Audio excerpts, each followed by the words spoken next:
नमस्कार दोस्तों, स्वागत है आप सभी का रहस्य टीवी में और मैं हूं आपका होस्ट कुलदीप। तो क्या आप घूमने फिरने के शौकीन हैं? बेशक 90% लोगों का जवाब हाँ ही होगा। लेकिन मैं आपसे ये सवाल क्यों पूछ रहा हूँ? क्योंकि इसके पीछे एक वजह है। दरअसल जब हम अपने दोस्तों के साथ या अपनी फैमिली के साथ किसी ट्रिप पर जाते हैं तो हम उसमें इतने मशगूल होते हैं कि बस हमें उन 7 से 8 दिनों में ही अपनी पूरी जिंदगी जीनी होती है। और बस इसी एक्साइटमेंट में हम ये भूल ही जाते हैं कि जिस ठेले पर खड़े होकर हम चाट खा रहे हैं या जिस होटल में बैठकर हम खाना खा रहे हैं उसके रॉ मटेरियल को सही से वॉश भी किया गया है या नहीं। लेकिन हमें इससे क्या फर्क पड़ता है? एक दिन बिना धुली हुई सब्जी खा भी लेंगे तो कौन सा पहाड़ टूट पड़ेगा। लेकिन फर्क पड़ता है, क्योंकि बुरा वक्त कभी इन्विटेशन देकर नहीं आता। आपकी जानकारी के लिए बताते चलूं कि एक अनुमान के मुताबिक पैरासाइट्स या परजीवी यानी वो जीव जो किसी दूसरे जीव की बॉडी के अंदर एंटर करके अपना विकास करते हैं, ऐसे जीवों के ह्यूमन बॉडी में एंटर करने के अधिकतर मामले फूड, स्विमिंग और पालतू जानवरों के द्वारा ही सामने आए हैं।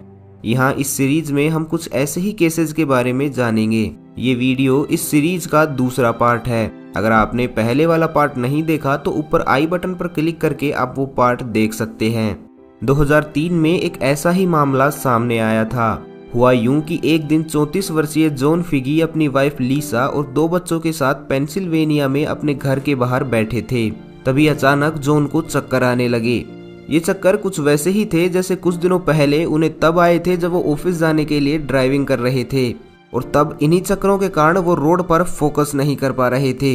लेकिन 1 मिनट बाद सब नॉर्मल हो गया। जॉन को लगा कि शायद ऐसा थकान की वजह से हुआ हो, लेकिन आज फिर से वैसे ही चक्कर का आना किसी अनहोनी की ओर संकेत कर रहा था।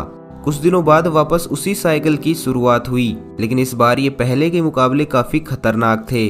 इतने खतरनाक कि जॉन अपना बैलेंस भी मेंटेन नहीं कर पा रहे थे। चक्कर और संतुलन ना बना पाने ने एक नए सिम्टम्स को जन्म दिया, लगातार जी मिचलाना। जॉन और उसकी वाइफ अभी भी यही समझ रहे थे कि ये कोई पेट की समस्या है जो इन सब सिम्टम्स की जड़ है। इसलिए जॉन ने बिना किसी डॉक्टर्स की सलाह के दवाइयां और पेन किलर लेना शुरू कर दिया।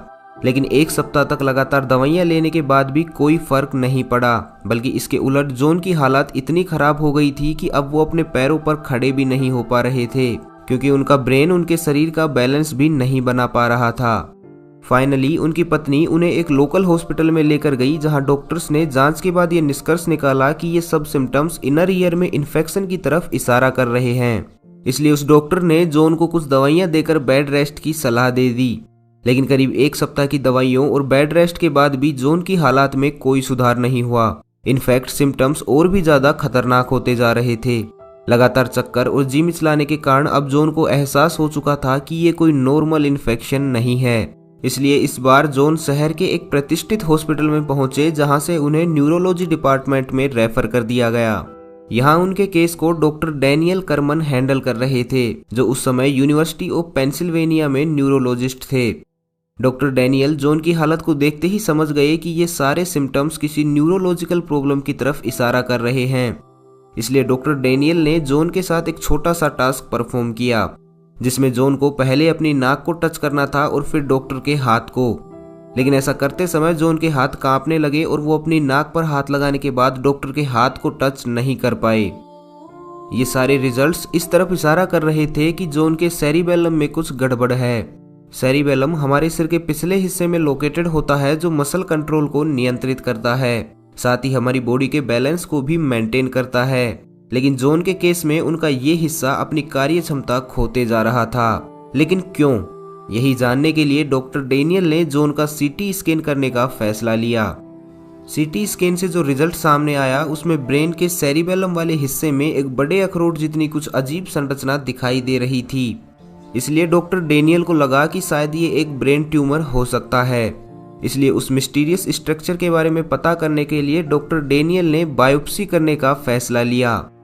बायोप्सी एक प्रोसेस होती है जिसमें स्कल को ओपन करके ट्यूमर या किसी मिस्टीरियस स्ट्रक्चर का एक सैंपल लिया जाता है, और फिर इस सैंपल की जांच कर उस मिस्टीरियस स्ट्रक्चर या ट्यूमर की प्रकृति का पता लगाया जाता है, ताकि आगे का ट्रीटमेंट उस मिस्टीरियस स्ट्रक्चर की प्रकृति के अनुसार ही किया जा सके। सो डॉक्टर डैनियल ने भी उस स्ट्रक्चर का एक सैंपल लेकर उसे जांच के लिए पैथोलॉजी लैब भेज दिया।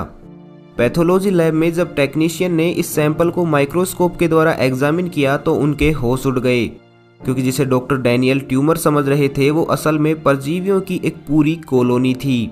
यानी परजीवियों का एक पूरा झुंड जॉन के ब्रेन में मौजूद था, जो उनके ब्रेन को लगातार खाए जा रहा था और इसी वजह से सेरिबेलम की कार्य क्षमता भी प्रभावित हुई थी। जब ये बात डॉक्टर डैनियल को बताई गई तो वो समझ गए कि सारा माजरा क्या है। लेकिन डॉक्टर डैनियल ने अभी तक अपनी मेडिकल हिस्ट्री में ऐसा कोई केस नहीं देखा था जिसमें इतनी अधिक संख्या में परजीवी किसी इंसान के ब्रेन तक पहुंच गए हों और वहां जाकर एक झुंड बना लिया हो। लेकिन इससे भी ज्यादा जरूरी डॉक्टर डैनियल के लिए ये जानना था कि आखिर ये परजीवी कौन सी प्रजाति के हैं, और ये उन्हें तभी पता लग सकता था जब उन्हें ये पता चले कि आखिर ये परजीवी जॉन के शरीर में पहुंचे कैसे। लेकिन लैब इस बात की जांच करने के लिए कई दिनों का टाइम ले लेती, जबकि जॉन के पास इतना टाइम बचा ही नहीं था। इसलिए डॉक्टर डैनियल ने जॉन की पत्नी लीसा से पूछताछ शुरू की। डॉक्टर डैनियल का पहला शक खाने पर गया, क्योंकि यही वो मुख्य जरिया होता है जिसके द्वारा अधिकतर परजीवी ह्यूमन बॉडी में एंटर करते हैं। लेकिन लीसा के बताए हुए डिस्क्रिप्शन और लैब से मिली उस परजीवी की संरचना के अकॉर्डिंग जब डॉक्टर डैनियल ने जांच शुरू की तो उस स्ट्रक्चर से मिलता जुलता ऐसा कोई परजीवी रिकॉर्ड में नहीं मिला जो यूनाइटेड स्टेट में पाया गया हो और खाने के द्वारा ह्यूमन बॉडी में एंटर करे। इसलिए डॉक्टर डैनियल ने एक बार दोबारा नए सिरे से पूछताछ शुरू की और इस बार लीसा से पिछले 5 साल में हुई किसी विदेश यात्रा के बारे में पूछा। तब लीसा ने बताया कि करीब 6 साल पहले 1998 में वो अपनी फैमिली के साथ ईस्ट अफ्रीका में गए थे, जहां उन्होंने करीब 1 हफ्ते की छुट्टियां बिताई थी और इस दौरान उन्होंने विक्टोरिया झील में स्विमिंग भी की थी।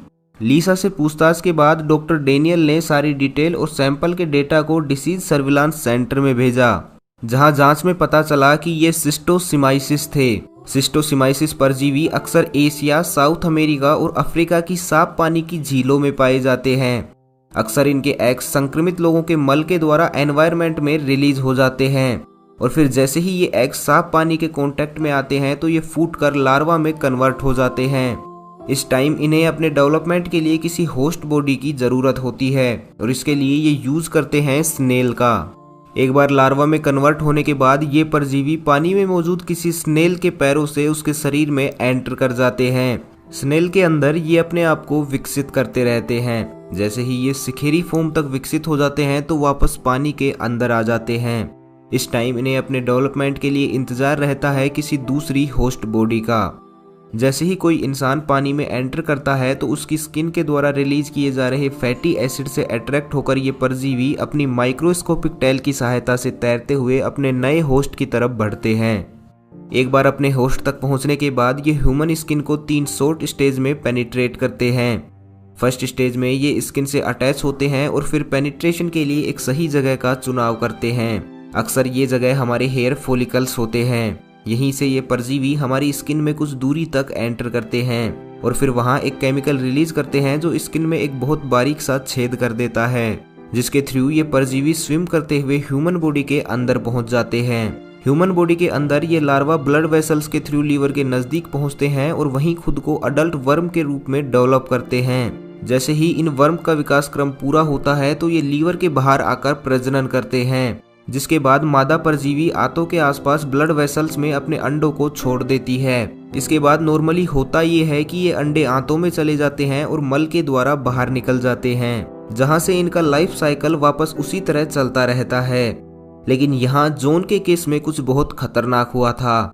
दरअसल जॉन की बॉडी में जब 2 वर्म्स प्रजनन कर रहे थे तो गलती से वो ब्लड के फ्लो के साथ जॉन के ब्रेन में सेरिबेलम वाले हिस्से में पहुंच गए और वहीं अपने अंडों को छोड़ दिया।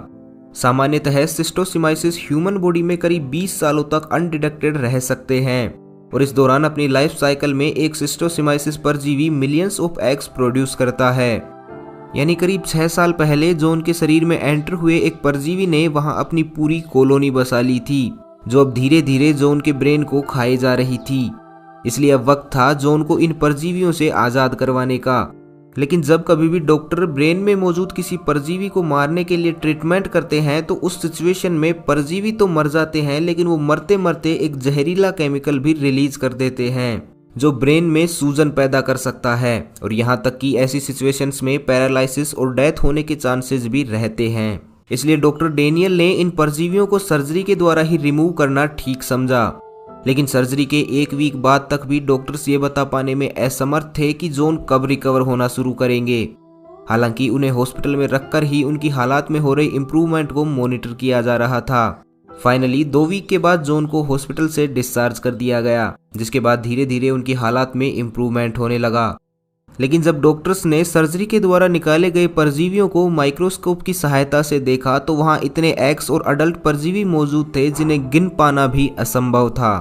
यानी अगर सिर्फ 1 और वीक तक भी जॉन की ब्रेन सर्जरी ना की जाती तो ये परजीवी उन्हें एक खतरनाक लेवल पर नुकसान पहुंचा सकते थे, जिसका रिकवर हो पाना पॉसिबल ही नहीं था। इवन ये नुकसान उनकी डेथ तक भी पहुंच सकता था, जबकि उनकी फैमिली को ये पता ही नहीं चलता कि उनकी मौत की असल वजह 6 साल पहले अफ्रीका में बिताई गई छुट्टियां थी।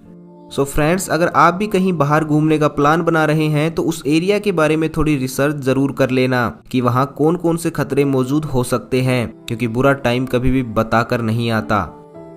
तो बस आज के लिए इतना ही। और अगर आप चाहते हैं कि मैं इस सीरीज को आगे भी कंटिन्यू करूं तो यार आप लोगों को बस एक काम करना है, वीडियो को लाइक और कमेंट बॉक्स में कमेंट जरूर करना है। मैं मिलता हूं आपसे अगले शनिवार को शाम 6 बजे। तब तक के लिए खुश रहें, मस्त रहें, हंसते रहें। भगवान करे आप सभी का दिन शुभ हो।